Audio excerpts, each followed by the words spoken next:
Hi folks, and welcome to A&P with Dr. O. In today's video, we are going to take a further look at the branches that come off of the trachea and make their way into the lungs. And we're going to follow those branches until we get to the alveoli, the gas exchange structures. If we look on this side of the model here, we know air would enter into the nasal cavity.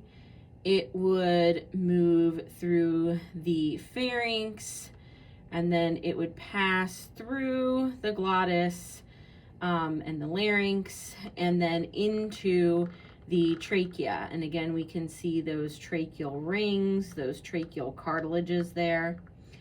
And if we follow the trachea down, we'll notice that we come to a split or branching, and this first branch is known as the primary bronchus, or plural would be bronchi, so these would be the primary bronchi, or another name is the main bronchus.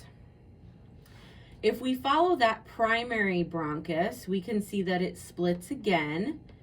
And when it splits a second time, we call that the secondary bronchus, or again, bronchi for plural. So if we were including both of these, that would be secondary bronchi. And the secondary bronchi are also known as lobar bronchi.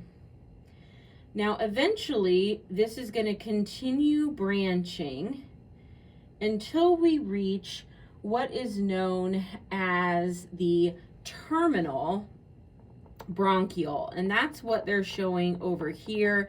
So once we get kind of all the way down and we start to interact with these alveoli, we go from the terminal bronchiole to the respiratory bronchiole. The respiratory bronchiole is the last branch before we get to the alveoli themselves.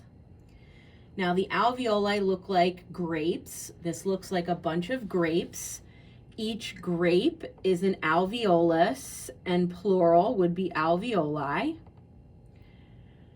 Air would move from the terminal bronchiole into the respiratory bronchiole, and then from that respiratory bronchiole, we move into an alveolar duct, and then into this alveolar sac.